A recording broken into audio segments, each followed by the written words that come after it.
आज 5वां दिन है, बड़ा शुभ मुहूर्त चल रहा। आप सभी को शुभ मुहूर्त का लाभ प्राप्त करना चाहिए। बहुत सावधानी से अपने को चलने की जरूरत है कि जो भी चीज यहाँ पर मिले वो गिर न जाए। उसको संभाल के रखोगे विवेक विचार से, तब तो तुम्हारे काम और तुम्हारी है। और कहीं जल्दबाजी तुमने की और गिर गई तो फिर मिलना बड़ा मुश्किल है। इसमें बहुत से लोग ये 2 महीने 1 महीना ये चले जाएंगे, संसार में नहीं रहेंगे, इन्हें उनका समय पूरा हो जाएगा। कहने का मतलब ये उनकी आयु पूरी हो जाएगी। 100 की पूंजी तो मैं इनको ये बताए देता हूं कि वो लोग मेरी बात को हमेशा याद रखेंगे। जब ऐसी घटना आप पर होने वाली हो, जितने लोग यहाँ हैं, जो भी सुन रहे हैं या जिन्होंने सुन लिया है वो बाहर भी है, अभी आने वाले हैं या चले गए, जिन्होंने सुन लिया इतनी बात हमारी याद रखो। मैं आपका पक्का सेवक हूं, मुझे बिल्कुल पक्का सेवक समझिए आप, और कोई चीज मत समझिए। मैं सेवक हूं आपका और पूरे तहे यानी वास्तविकता सत्यता से सेवा करना चाहता हूं।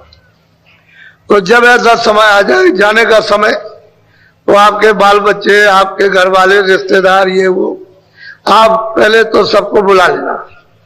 उनको याद करना कि भाई तुम हमारे काम आओ, हम तो हमेशा तुम्हारे काम आते रहे, तो हमारी मदद कर दो इसमें से। क्योंकि उस समय पर इतनी पीड़ा, इतना दर्द, इतना दुख होता है कि जो किताबें लिख नहीं सकती। महात्माओं ने अपना कलम बंद कर दिया कि ये बयान नहीं हो सकता। उस समय पर जब जाने का वक्त हो तो वो तो पहले ही ये काम करते हैं, उनको तो देर क्या लगती है। जैसे हुक्म कागज मिला, उसमें से फटा और उन्होंने कहा कि ले जाओ और जल्दी जाके मकान खाली कराओ, तो दौड़ पड़ेंगे। तो वो तो बड़े जालिम और क्रूर, निर्दयी, उनको जरा भी नाम मात्र की दया नहीं। इतने मतलब क्रूर, इतने काले और भयंकर और डरावने कि बस फौरन आकर के वो आपका मतलब है नाम लेंगे और एकदम उनका नाम लेते ही और उनको आवाज देते ही आप बिल्कुल वही मूर्छा हो जाएगी। तुरंत, इतनी देर भी नहीं लगेगी। ऐसे जैसे बिजली का बटन खोलते हो, उससे भी कम इतने समय में आपके ऊपर पहुंच जाएंगे और सट से आपको दबा लेंगे। बस न देखना है, न सुनना, न बोलना, न समझना, कुछ नहीं, सब रास्ते काट देंगे। उस समय पर फिर वो कहेंगे मालिक का हुक्म हो गया, मकान खाली। तो बहुत पीड़ा, बहुत ही पीड़ा अत्यंत, जैसे सागर का दुख टूट पड़ा। उस समय पर जब कोई आपकी बुलाना कि भाई कोई हमारी मदद कर दो, घर वाले, ये वो, भाई बंधु, कुटुंब, परिवार, बच्चे, स्त्री, पुरुष, या और कोई हो, देवी और देवता, सबको याद करना आप कि भाई मतलब है कि हम सबको याद करते हैं, इस मुसीबत में हमारी मदद करो। कोई ना आए, हमारी बात कितनी याद रखना, हमने आपको नामदान दिया, अब मुझे तो अपना काम करना है कि आपको नामदान दिया, उसकी तो लाज रखनी, लेकिन तुमको भी तो कुछ चाहिए कम से कम, कि इतना तो कम से कम करो कि जब मतलब यह है कि जब कोई ना आए मदद करने के लिए उस पीड़ा दर्द में, और जाने का समय वो सब लिए जा रहे पकड़ करके, तो आप अंदर ही अंदर, बाहर से तो कुछ आवाज आएगी नहीं, न इधर देख सकते हो, न सुन सकते हो, न बोल सकते हो। तो अंदर ही अंदर याद रखना कि बाबा जी ने ये कहा था कि जब जाने का समय हो जाए और कोई मदद ना करे, तो अंदर ही अंदर बोलना श्वास पर, जय गुरुदेव, जय। क्या बोलोगे? बस इतनी बात याद रखना। जब आप अंदर जय गुरुदेव बोलोगे तो मैं आपको मिलूंगा, मैं आपकी उस समय पर मदद करूंगा, सहायता। पहले उसको उस पीड़ा में आपके काम आऊंगा, जब कोई काम नहीं आएगा तो मैं आपके काम आऊंगा, मैं मदद करूंगा, आप उसको। लेकिन इतना तो याद रखो, क्योंकि जय गुरुदेव नाम मेरा तो है नहीं, जय गुरुदेव नाम तो उसका है। मैं प्रचारक जरूर हूं, मैंने इस नाम का प्रचार किया और इस हिंदुस्तान में किसी ने इस नाम का प्रचार नहीं किया। और मैंने सदा बताया आपको कि भाई ये किसी आदमी का नाम, मेरा किसी आदमी का नाम नहीं है, उस प्रभु का नाम। तो आपको इसमें संदेह की क्या जरूरत है? आपको उसका नाम लेना, मैं आपको मिलूंगा, मैं आपकी मदद करूंगा उस समय पर। और उस समय पर तो मैं आपकी संभाल करूंगा आपको, क्योंकि मैंने आपको नामदान दिया। और आप इतना नहीं लोगे तो फिर बताइए, फिर आपने क्या किया? नामदान का तो कोई उपयोग हुआ नहीं, तो फिर आपके लिए तो बड़ी मुसीबत। तो ऐसा क्यों नहीं, याद रखो। इसलिए कहते हैं कि भाई उसको अच्छी तरह से तुम अपने अंदर बसा लो, जब कोई भी बस जाए तो पर जल्दी काम हो जाता है, फिर दिक्कत नहीं है। और तुम ये देखना मतलब ये नहीं, जब मतलब कभी दूसरी घटना आ जाए और उस समय पर आप गिर जाओ, मूर्छा आ जाए उस समय, तो आपको तो मालूम नहीं कि किस तरह के छोड़ के भाग जाते हैं। वो सब छोड़ के भाग जाएंगे, जो लेने के लिए आएंगे छोड़ के भाग खड़े होंगे। तो आपको क्या परेशानी, इतनी तो याद करना। ये मौके पर कम से कम याद रखो, जब ऐसी घड़ी आ जाए तो याद कर लो उसमें क्या मालिक के नाम हो। अब उसके नाम से मुझे मतलब यह है कि आपकी मदद करनी है, इसमें कौन सी बुरी बात है। अरे अभी जाओगे मतलब यह है कि जाने वाले हो, किसी का कुछ समय किसी का कुछ समय, अगर मैं किसी से कह दूं कि भाई ये चला जाएगा, तब तो आप रात को मतलब यह है कि बिल्कुल एकदम गिर जाओगे कि अब तो बड़ी मुसीबत आ गई, मैं चला जाऊंगा। तो इसमें मतलब बड़े विद्वानों के धनीमानों के होश उड़ जाते हैं। ये तो ऐसे किसी से नहीं कहा जाता कि तुम चले जाओगे, वो मतलब ये ठीक नहीं। लेकिन अब ये बताना जरूरी है कि भाई ऐसा वक्त आ जाएगा तो आपको ये काम करना चाहिए, मोटी बात हो। तो मैं कुछ जरूरी बातें, तभी तो मैंने ऐलान किया कि आप लोग अपने अपने टेंटों में यानी 2 आदमी रख लो, जो डेरे लगे सामान रखवाली के लिए सब निकल आओ। अब जिस तरह जरूरी चीजें हैं जो आपके हित की है, आपके लाभ की, उनके सुनने के लिए, समझने के लिए नहीं आओगे तो कैसे काम तुम वहां बैठे रहोगे। जब कभी दवा किसी से लो डॉक्टर से, तो ये थोड़ी कि वहां बीमार पड़ा हो दवा यहीं से दे देगा या यहीं से सुई लगा देगा, ऐसा नहीं। उसके पास जाओगे और जाकर के देखेगा तो मतलब ये दवा बना के देगा। जो भी इंजेक्शन लगाए, कुछ भी करे, इस तरह से सामने आना चाहिए, दृष्टि के सामने। जब सामने आओगे तुम उनको देखोगे, वो आपको देखेंगे, तो इंजेक्शन का काम होगा। अब तुम यहां हो ही नहीं तो कैसे काम होगा। तो ये बड़ी महत्व चीज है। अब आप इसको नहीं समझ पाते हो क्योंकि तुम भूले भटके हो बेचारे सब। तो सबको मौका मिल रहा, ये अवसर, ये दृश्य देखो। जितने भी यहां इलाहाबाद में जिन्होंने जन्म लिया होगा, 100 वर्षों से ये दृश्य नहीं देखा। अपने दिल पर हाथ रख करके देखो, आप इस बार सोचो कि ये दृश्य जो है, ये जो बैठे हुए सुन रहे, ऐसा आपने, चाहे वो कितने भी बड़े से बड़े लोग आ गए हों, लेकिन कभी आपने ये दृश्य नहीं देखा जो आपके समझ। ये तो अच्छी चीज है, ये तो आपकी सनातन है। कोई मैं तो मतलब ये नहीं कह रहा हूं कि आपकी नहीं है, ये तो सनातन चीज पहले ऐसे ही था। अब आपने उसका परित्याग कर दिया और बस ये मतलब ये हो गया। अब देखो आपके सामने, इसलिए मैं पहले से बोलने लगा हूं, मेरा समय होने जा रहा। तो आप जब नियम बनाते हो कि भाई जनता को इस तरह से चलना, जैसे स्कूल है, जैसे कर्मचारी अधिकारी एक नियम बना देते, जैसे हमारा आपने नियम बनाया, जजों ने तो नियम बनाया नहीं, उन्होंने तो कोई विधान बनाया नहीं, आपने विधान बनाया कि भाई देखो इसके विधान के तहत सब लोगों को चलना है। और उस पर मतलब है कि सबका हस्ताक्षर हो गया, बड़े बड़े लोगों का, जिनको आपने जिम्मेदारी दी है कि भाई आप देख करके इसको देख लीजिए, इस पर दस्तखत करना है, तो सारे देश में मान्य हो जाएगा। तो जब आपने विधान बना दिया तो आपको उस विधान का पालन करना चाहिए। जैसे आपको सुप्रीम कोर्ट या मतलब यह है कि आपके हाई कोर्ट या आपके मतलब यह है कि डिस्ट्रिक्ट कोर्ट जो आपके हैं, उनमें मतलब यह है कि आप मान सम्मान, इज्जत, ये तो होनी चाहिए। जब आप उसको करोगे तो आपको लोग करेंगे, ये तो होना चाहिए। नहीं तो फिर मतलब है कानून कायदा और मतलब है कि मान सम्मान और फिर से एक दूसरे की सेवा का तो कुछ नहीं रहेगा। तो सब लोगों को अपनी अपनी जिम्मेदारी यानी पकड़ लेना चाहिए, ठीक हो जाए।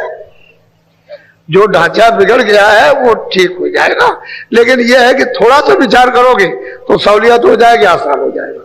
और विचार नहीं करोगे, अब आपको इतना डंडोरा पीटा जा रहा कि आप मतलब त्रिवेणी संगम पर पहुंचिए, आपको अमूलक चीज मिलेगी, तो आपको वो आना चाहिए था।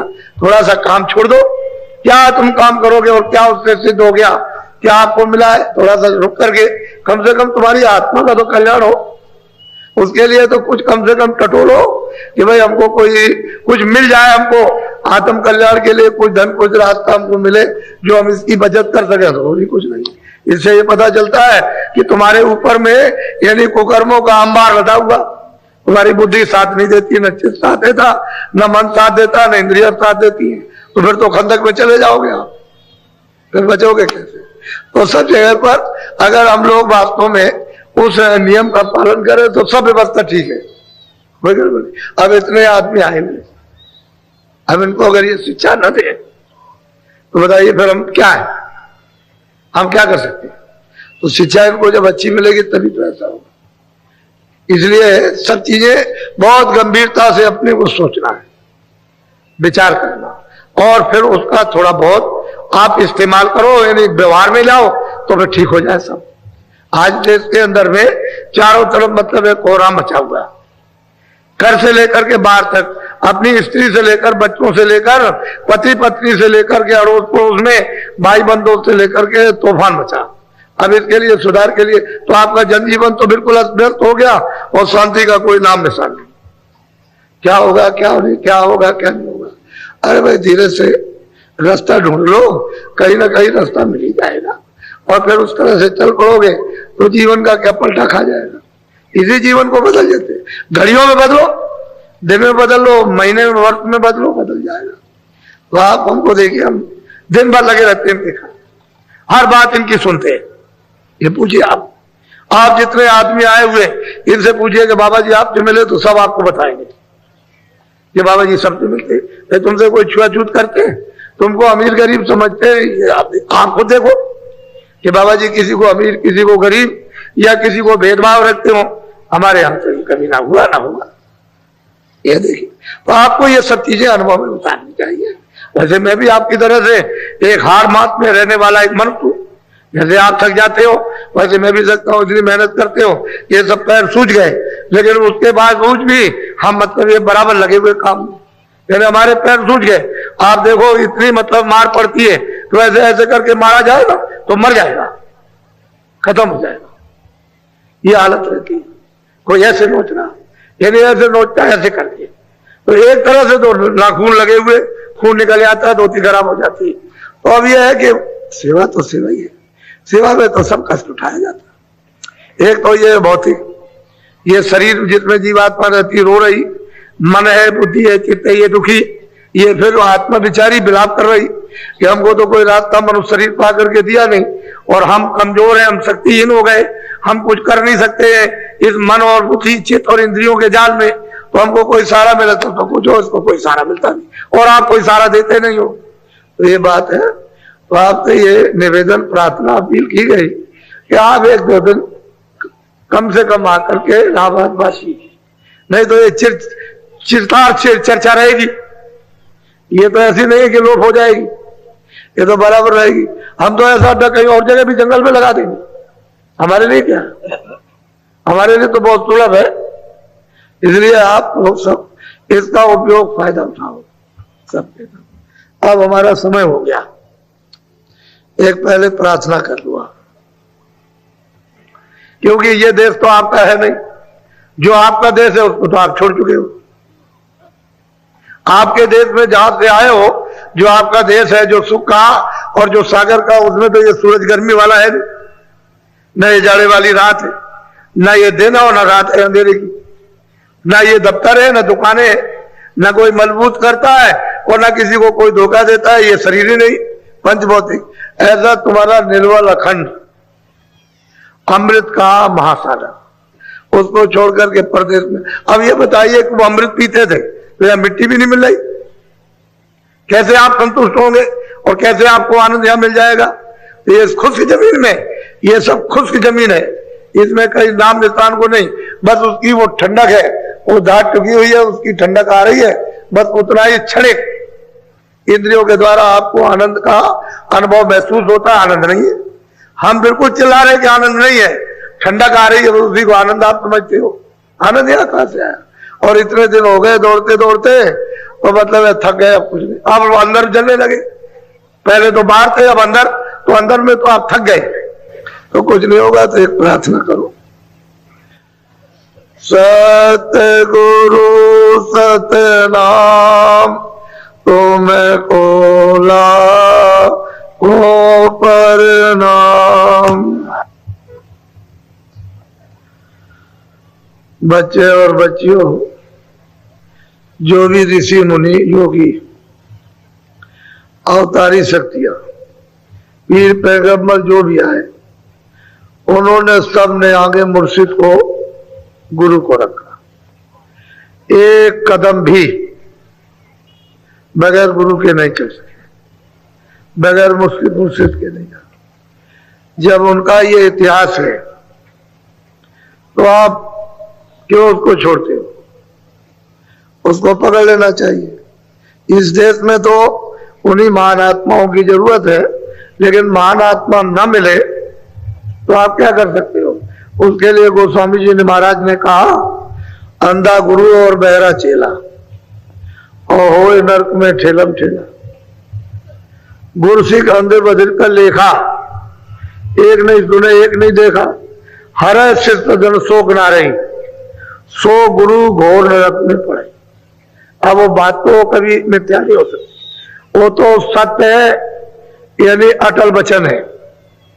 उन्होंने तो अपना फैसला कर दिया, लेकिन आप क्या सोच रहे हो? आपको भी तो ये समझना चाहिए कि वो कहते क्या है। एक सुनता है एक नहीं देखता, तो कहां ले जाएगा? और फिर यह है कि जो उसने अपने सिर पर पाप दोनों में लाद लिया, गुरु भी बन गया वो भी लादे और शिष्य बन गया वो भी, तो एक दूसरे का हरण नहीं हो सकता, तो कहां जाएगा? इसलिए सबने आगे कदम आगे रखा है गुरु। और संतों महापुरुषों के पास तो गुरु की महिमा ही है। वो तो बगैर गुरु के किसी को मानते ही नहीं है। वो तो यहां जमीन पर गुरु ही मानेंगे और बाकी सबकी पूजा करते हैं, सबकी आराधना करते हैं और सबसे मिलते हैं, लेकिन सर्वा प्रधान वो गुरु, जो यहां से वहां आता और जाता है, उसी में जिसकी आंख है, जिसके कान है और जो उसको प्राप्त कर चुका है, जो उसके पास आता जाता, उसी का नाम गुरु। वो हाड़ बात नहीं होता, वो नूर का प्रकाश का खजाना है। वो हाड़ बात नहीं है कि जैसे समझते हो कोई दाढ़ी वाला होगा, कोई कपड़े वाला हो, नहीं, ये सब कुछ नहीं। वो तो नूर का खजाना। वो तो एक पोल होता है कि अगर वो किसी दूसरे पोल पर आ जाए तो आप कहोगे भूत आ गया, तो जिसमें आप हो उसी पंच भौतिक शरीर में आता है, और पोल पर तो वो तो जगा हुआ, वो तो बल्ब जल रहा, उसका तो बुझा नहीं है, उसकी आंख भी है, उसके कान भी है, सब कुछ है उसके पास।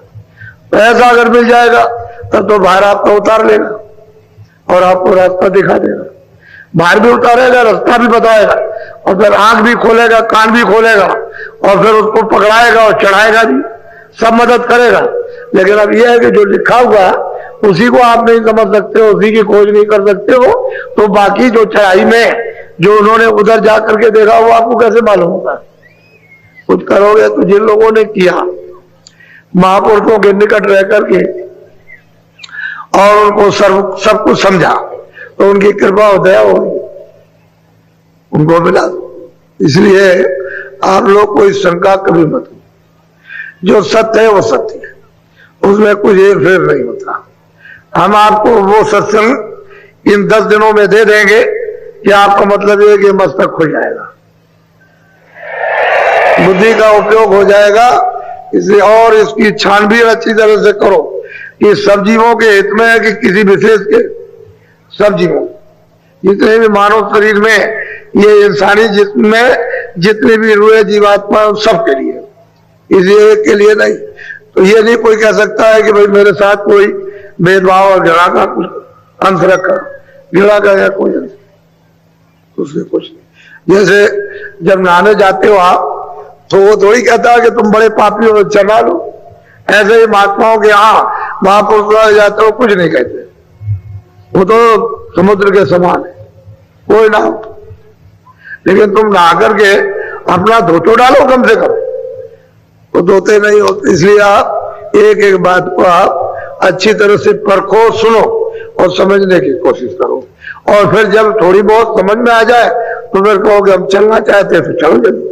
जैसे ही आपकी रुचि बनी, इच्छा हुई कि अब मैं चलना चाहता हूँ अब उधर को, तो बदले जल्दी सात सामान तैयार हो जाए, क्योंकि तो सात सामान, क्योंकि जिस सात सामान को आप लाए थे आए थे तो छोड़ दिया उसको, ये बेकार पकड़ लिए, अब बेकार गए और सात सामान आपके हाथ में आए, बस चल पड़े आप, वो तो सब पकड़ा दिया जाएगा। नहीं अभी पकड़ाया जाए तो सब छोड़ दोगे, उसको तो मतलब गिरा दोगे, कैसे होगा। अच्छा बोलो, जरा सत्संग सुनो आप। सूरत पूछे एक बाता, स्वामी देव वेद व्याख्याता। कहते हैं कि स्वामी, वो यहाँ पूछती है सूरत स्वामी से, महापुरुषों से, हे स्वामी हमको जरा सब चीज का तो भेद बताइए। नहीं भाई, ये रचना जो हुई इसमें जो चीज फंस गए आकर के, तो ये भी हमको बता दीजिए, और इससे अलग है वो भी जरा खुलासा कर दीजिए तो समझ में सबकी आ जाएगा। बोलो। तब स्वामी ने वचन सुनाया, मार्ग कायो वेद लखाया। सूरज को उत्तर दिया कि देख सूरज, मैं अब रास्ते का भेद देता हूं, रास्ता बताता हूं, और उस पर अब तू चल, कम से कम जब पूछा है तो मैं सब खोले देता हूं, तुझे समझा देता हूं। जब तेरी इच्छा जानने की हो गई तो सब बताऊंगा, तो सब मार्ग का सब भेद, उसको खुलासा उन्होंने किया। भाई इस रास्ते से तू आई है और ये रास्ता चलने का है, चल। सही बात तो यह है कि सूरत पहुंच गई, तब ये स्वामी से प्रश्न कर रही है, इसलिए कर रही है कि हे स्वामी हम, हमारे ऊपर तो कृपा हो ही गई, लेकिन और जो अनेक जो सूरतें हैं जो यहाँ फंसी पड़ी हुई है, उनके लिए क्या, वो कैसे जानेंगे, कैसे प्राप्त करेंगे आगे। आप तो चले जाएंगे तो कैसे मालूम होगा, पीछे क्या प्रमाण रहेगा आपका। तो वो सब खुलासा मार्ग का सब धीरे से उसको भेद बता रहे। बोलो।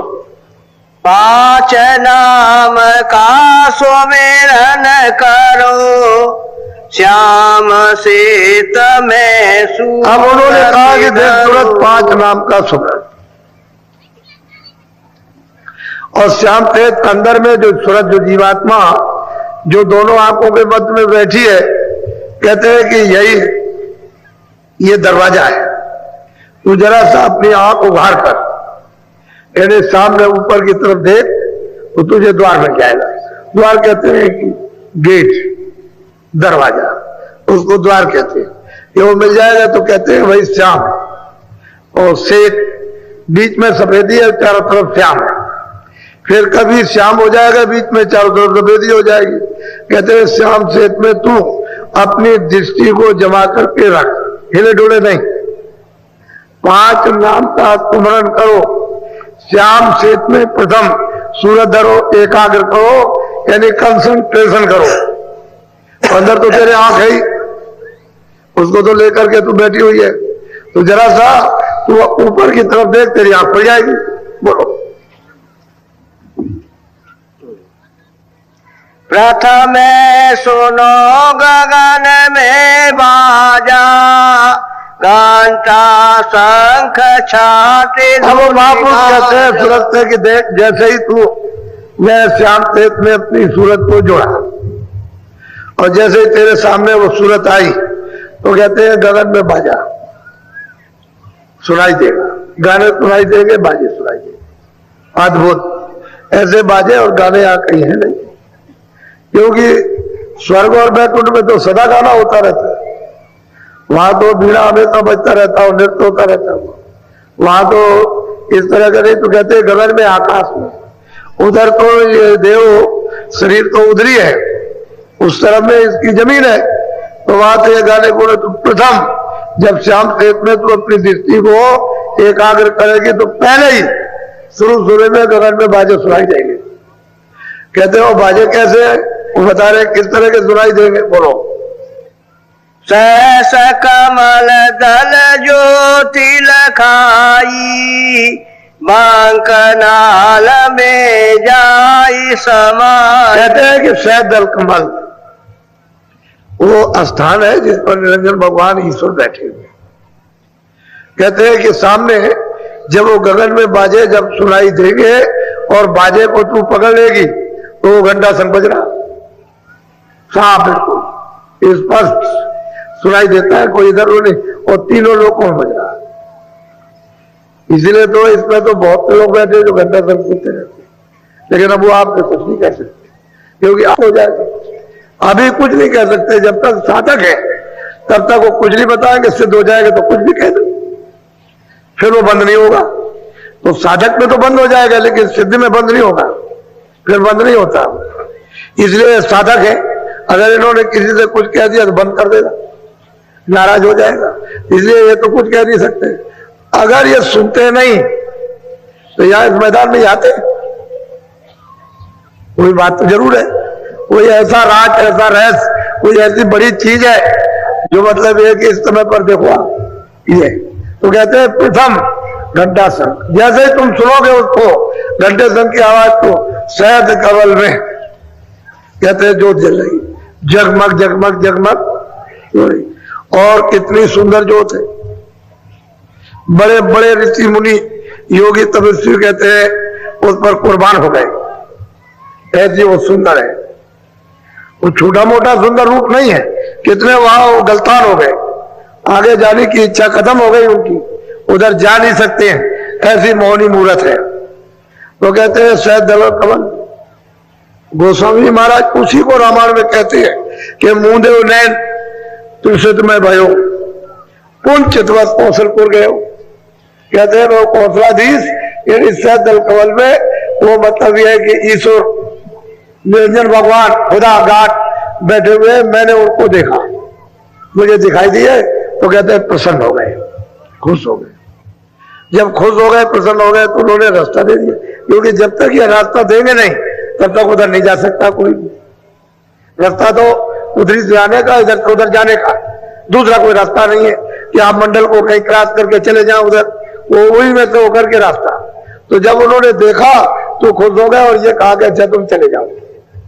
तो उनके बाद तो महापुरुषों का टिकट था, वो कैसे सकते हैं, जो महापुरुष आए थे वो तो उधर आते जाते हैं, तो उनके पास तो टिकट था, कहते अच्छा तुम चले जाओ उधर। तो जब उधर गए उस पार, उधर चले गए, तो गोस्वामी जी महाराज कहते हैं उधर माज सुन अंडज राया देखो बहु ब्रह्मांड दिखाया।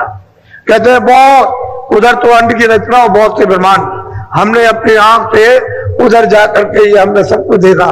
तो कहते हैं ज्योत का भी दर्शन किया और उसके बाद में ईश्वर का भी दर्शन साक्षात्कार, और परे चला गया, उस पार में गया तो उधर देखता हूं कि उधर में कितने कितने ब्रह्मांड है, बिल्कुल साफ करें।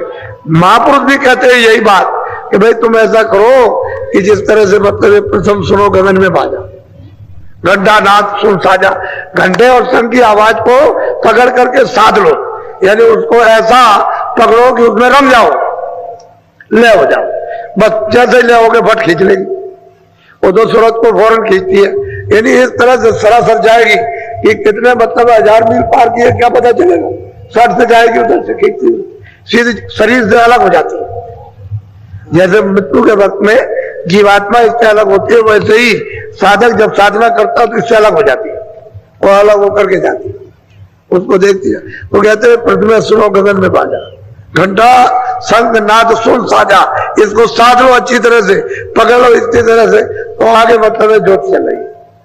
शहद दल कमल में वो निरंजन भगवान बैठे हुए, उनकी वो ज्योत चलती है, वो निशान बता रहे हैं रास्ता, रास्ते का पूरा भेद उस सूरत को खोल रहे हैं कि देख सूरत ऐसे चलना है, ऐसे जाना है, और ये चीज रास्ते में मिले। बीच में तो रचना सब छूट गई, जो बीच में रचना है बेसुमार। दिल्ली है तो रास्ते में कोई गांव खेत नहीं पड़ेंगे, बहुत से गांव, बहुत से खेत, बहुत सी चीजें, बहुत जंगल और बहुत सी नदियां नाले पड़ेंगे, तो उनको तो मतलब दिल्ली का बताना कि देखो वहां ये, तो बीच का तो उन्होंने रचना सब छोड़ दी और कहा कि सीधे चलो। बीच में तो बहुत आवाजें हैं, बहुत तरह के बाजे बज रहे, वो कोई गिनती भी नहीं आ सकते, इस तरह के बाजे हैं। उन्होंने और बाजों को छोड़ दिया, कहा कि तुम वो बाजा पकड़ो, जैसे ही तुम उसमें ले होगे बस फौरन बाजा खींच लेगा और सामने खड़ा कर देगा और साक्षात्कार होगा। ऐसे ही खुदा का दीदार है, वो तो खुदा ही है, वही गार्ड है, वही हम सबके मतलब ईश्वर तीन लोग के मालिक। बोलो बांक पार त्रिकोटि में गई।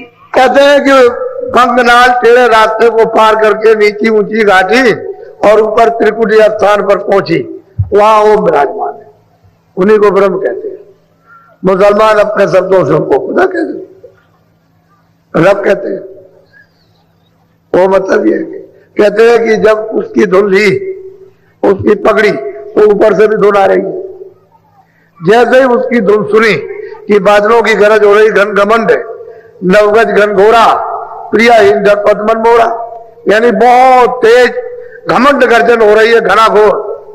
और जब उसको दोपहरी है कि भाई इतनी चमक है, उस गरज में इतनी लाइट, इतनी बिजली कड़कती है कि वो एकदम से इस तरह से ऐसे ऐसे ऐसे इतनी ऐसी बिजली चमकती। कहते हैं कि वो वहां पर विराजमान है और ऊपर की आवाज आ रही है। ये ब्रह्म का स्थान है। कहते हैं रास्ते में इस घाटी को पार करने के बाद ऊपर मिलेगा वो बड़ा भारी गढ़ है। गढ़ कहते हैं किला, भारी किला। अब वो इसका संसार का तो कोई प्रमाण है ही नहीं, इसके तो प्रमाण देने की जरूरत नहीं, कि ये तो कुछ भी नहीं है। जब ये कुछ नहीं तो कितना बड़ा किला है जिस पर वो विराजमान बैठे हुए किले में। वहां जाकर के उसे त्रिकुटी स्थान पर ब्रह्म का साक्षात्कार जब होता है तो ऊपर से आवाज आ रही है। उधर किया, उधर खबर पड़ गई। तो जिन योगियों ने योग किया था और इस आवाज को सुना था, तो आवाज तो सुनी कि ऊपर से आ रही, लेकिन उनको भेद नहीं मालूम था, इसलिए ऊपर नहीं जा सके। तो इतना ही कह के छोड़ दिया, भाई और कुछ है, इतना नहीं और भी कुछ है। अब वो जो है वो हमको नहीं मालूम, हमको वो प्राप्त नहीं हुआ, लेकिन है जरूर कुछ। ऐसा इशारा वहां पहुंचने पर, उसका साक्षात्कार करने पर होता। और बहुत इससे बहुत अत्यंत सुंदर उनका ये शरीर है, जिसम, क्या उसकी महिमा की है, बोलो। आगे पहुंची सोनम जार, निरंकार धुन सोनी पुकार। फिर आगे जब उसका साक्षात्कार ब्रह्म का हो गया तो आगे सुन में वो मतलब पार ब्रह्म है। तो कहते हैं जब वहां मध्य में पहुंची तो उधर जाकर के उनकी किंगरी सारंगी बज रही। जब उसको पकड़ा तो जिसमें से आवाज आ रही थी उसी को पकड़ लिया, ले हो गई। तो वो पहुंची वहां, तो वहां निरंकार का साक्षात्कार, यानी वो पार ब्रह्म है, वहां पहुंच गए। अब वो बिल्कुल एकदम मानसरोवर में स्नान कर लेगी, त्रिवेणी संगम में स्नान करेगी, वहां जाकर के तब पार उतरेगी। बगैर त्रिवेणी संगम में वहां पहुंचे हुए कोई पार नहीं उतर सकता, कभी नहीं उतरेगा। तो मतलब यह है कि कहते हैं वहां अब निशान बता रहे, बीच की सब रचना छोड़ दी। कितनी रचना है, कितने मंडल है उनके, उसको सबको छोड़ दिया। सीधा उन्होंने लिया कि बीच में कोई फंसे नहीं, इस तरह से चल। तो ये कहते हैं चल मैं भी मिलूंगा, उन्हीं मंडलों पर मैं भी मिलूंगा, मैं तेरे साथ रहूंगा। वो मिलती है, हर मंडल में मिलेगी। जिधर वो चलेगी, चल के जाएगी, उधर बताएंगे इधर चल। नहीं किसी मंडल में अगर रुक गई तो तमाशा देखती रह जाएगी, उसको छोड़ नहीं सकती, ऐसे तमाशे हो रहे। तो कहते हैं ये कुछ नहीं, आगे चल। कोई बताते हैं आगे चल, या कुछ भी नहीं। तो गुरु का पूरा रूप, जिस रूप में यहाँ दर्शन देते हैं मनुष्य शरीर में, वो रूप सब जगह मिलता जाएगा, लेकिन वो हार मात का नहीं होगा, वो हार मात का नहीं है। पंच भौतिक शरीर ये नहीं होगा, वो होगा नूरानी, लेकिन शकल उसकी यही होगी, वो दिखाई देता जाएगा। क्योंकि जब आप यहाँ उसको पहचान लोगे और वहां नहीं मिलेगा तो फिर आप मतलब आप अपना कैसे समझोगे कि भाई मैंने मृत्यु लोक में से रास्ता लिया और मतलब ये अगर कोई और मिल गया। क्योंकि कभी कभी ऐसा होता है कि उधर जा रहे हो तो काल ने गुरु का रूप धारण कर लिया, तो वो बताएंगे कि भाई ये रूप नहीं है, तुमको भटकाने के लिए, रोकने के लिए धारण कर लिया, ये गुरु का रूप नहीं, उसकी पहचान है। तो साधक उसको पहचान लेता है, ये गुरु का रूप नहीं है, फिर याद करता तो मिल जाती है उसी मंडल पर, वहीं मिलेंगे जहां जाएगा। बोलो। केंगरी और सारंगी सोनी, मान सरोवर चढ़े चढ़े गुनी। कहते हैं किंगरी सारंगी अद्भुत, ये पहले स्थान से दूसरे स्थान से अद्भुत बाजे बजा, एक से। अब उस बाजे की क्या महिमा की है। कहते हैं कि उसको सुनती है, मातृभूमि में स्नान करती है, आवाज नहीं छोड़ती। उसका दर्शन भी करेगी और फिर चलेगी त्रिवेणी में प्रवेश होगी। वहां उसका उस धारा में स्नान होगा। तो उस धारा में कोई गंदगी तो है नहीं है जो यहाँ की गंदगी है, कोई कालमा है या रजोगुण है, तमोगुण है, सतोगुण है, या मतलब शब्द स्पर्श रूप रस, ये सब कुछ नहीं है वहां। वहां तो धारा है कि वो जो ऊपर से उधर से जो उतार करके लाए काल को और माया को, उस धारा को छुड़ा देते, जो सत्य धारा उसको पकड़ा देते। क्योंकि जिस धारा से उतर करके आए हैं वो धारा बराबर काम कर रही है। एक तो मतलब ये नेगेटिव और पॉजिटिव, एक धारा फेंक रही है, एक धारा उसको वापस ले जा रही है। इस तरह से दो धाराएं उधर से आई हुई है। अब ये भेद किसी को पता नहीं है कि उधर में एक फेंकने की और एक वापस करने की, खींचने की, ये दो धारा। अब जब तक कोई जानेगा नहीं तब तक उस धारा पर जोड़ नहीं सकता, यानी बैठा नहीं सकता। उस शब्द पर, उस नाम पर, उस आवाज पर, उस बाजे पर नहीं बैठाएगा तो जाएगी नहीं, ऊपर नहीं चढ़ सकती। तो महापुरुष उसको जानते हैं तो कहते हैं देख मैं सब खुलासा करता हूं, तुझे ये सब खुलासा बता रहा हूं कि वहां कुंड में, महाकुंड में वो पार वहां पर विराजमान है मुसलमानों के अल्लाह और हिंदुओं के पार में। बोलो आगे सोन मैदाना जा चारे धोने के मेरे सब। कहते हैं कि वहां महाकुंड मैदान है जिस पर भंवर गुफा स्थान है और उस पर सोम पुरुष बैठे हुए हैं, लेकिन वहां चार यानी गुप्त आवाजें हो रही है और वो अभी तक तो किसी ने खोला नहीं और ना कोई खोलेगा। इतना इशारा कर देते हैं कि वहां और कुछ है, कुछ हो रहा, लेकिन उसको तो सीधा रास्ता पकड़ा। ये ऊपर में महाकुंड है, उसको महाकुंड कहते हैं। भंवर गुफा स्थान को कहते हैं कि भाई चौक अपार मैदान है। इस मैदान में जब फौज जाती है तो खरबों योजन यानी चलना पड़ेगा। अब खरबों योजन कितना हुआ आप ये तो समझ नहीं सकते। इतना मैदान लंबा चौड़ा, इतना ही ऊपर, इतना ही नीचे, इतना ही दाएं, इतना ही बाएं। अब इतने बड़े मैदान में जाएंगे तो बहुत ही मैदान लंबा। ऐसे नहीं, रचना का विस्तार इतनी खूबी के साथ में हुआ और उसका रूप इन तीनों से सुंदर। उसका जब वो महाकुंड में जाएगी तो उसका रूप इन तीनों से अद्भुत, जो वर्णन करने योग नहीं है। बोलो भंवर गुफा ऊपर देखी सोहंग बांसी बजती पे। भंवर गुफा के ऊपर में वो आवाज सुनी और वो हमेशा बंसी बज रही है, अखंड बंसी बजती है, लेकिन आवाज तो आ रही है पर इन आवाजों के साथ मिश्रित हो गई, मिश्रित आवाज हो गई, मिल गई। सब आवाजें बजती है तो उसमें साधक जब तक उसको अनुभव ना हो तो छाट नहीं सकता। वो सुनता रहेगा और कुछ नहीं। लेकिन जो जाता आता है उसको छाटना आता, छटवाना आता, तो उसने तो छाट लिया और आपको छटवा लेगा। कहेगा नहीं इन आवाजों को मत पकड़ो, उसको पकड़ो। तो आप जब साधन करोगे, भजन करोगे, कान जब खोलेंगे तो फिर आवाज को पकड़ा देंगे। कहेंगे देखिए आवाज को पकड़ ले और चल चल। आवाज के बगैर, बाजे के बगैर ऊपर चढ़ के नहीं जा सकते, वही सीढ़ी है, दूसरा कोई आधार नहीं। तो वो तो आवाज वहां से आ रही है, वो तो पावर हाउस से आ रही है और वो बराबर मतलब ये एक ने एक तो ले आई आवाज और दूसरी आपको ले जाएगी। अब महापुरुष जो आवाज पकड़ाएंगे वो ले जाएंगे और बाकी जिस आवाज पे उतारी गई दूसरी आवाज उसे उतार दी। अब वो सब भूल गए बेचारी, क्या करेंगे। बोलो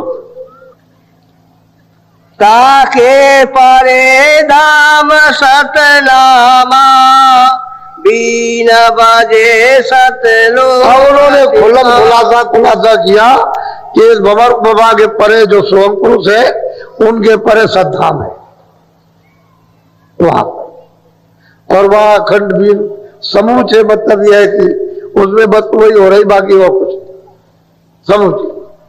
इतना बड़ा सागर उसमें अखंड, वो तो शब्द ही का सागर है और कुछ नहीं, शब्द ही शब्द है। अब बताइए जहां शब्द ही का सागर है वहां मतलब ये क्या हो रहा। अब ये तो रूप उसका सत्य रूप है, इसमें किसी तरह की कोई मिलोनी नहीं। श्वेत ही सोच, श्वेत ही साई, श्वेत ही रूप, सब श्वेत ही सोच। अगर उससे कहे कि खरबों सूरज चांद यानी एक एक रूम में लगे तब भी नहीं मिलता। और एक एक रूम तो जिस्म कितना बड़ा है, और फिर उसके एक एक रोम इतना बड़ा जिस्म होगा तो उसके रोम कितने होंगे, और एक एक रोम में जब ये सिफत है तो बाकी उसके रूप की क्या सिफत होगी, तो वो कोई कह नहीं पाता। बस सूरज जब जाती है तो वो सिर्फ देखती है, बाकी वर्णन नहीं कर सकती। बोलो। सोनत सोरते फिर आगे चढ़ी अलख लोक में जा। अब जब ये सतलोक में पहुंच गई और सतपुरुष का दर्शन कर लिया और फिर उसमें वो छा गई, मिल गई उस समझ में, उस शब्द में, उसी का रूप हो गई, तो आगे कोई परेशानी नहीं, आगे कोई तकलीफ नहीं। जब वहां पहुंच गई तो सीधी जाएगी, आगे कोई बंधन किसी तरह का है नहीं। उन तीनों लोगों में कोई फिर बंधन नहीं है, फिर तो वो मतलब है कि अनामी पद में जाएगी। बस यही तक है, वहां तक पहुंचने के लिए ही, बाकी उसके बाद ऊपर जाने के लिए कोई दिक्कत, किसी तरह की कोई दिक्कत है ही नहीं, वहां कोई परेशानी नहीं है, कोई संकोच, कोई चौकी और पहरा, वहां कुछ नहीं। अब उन लोगों की क्या महिमा है, उस पुरुष की क्या महिमा, अलग पुरुष की, अगम पुरुष की, और जो सबका सृजनहार है, जो सबका मालिक है, उसके लिए क्या कहा जाए, कौन कहेगा।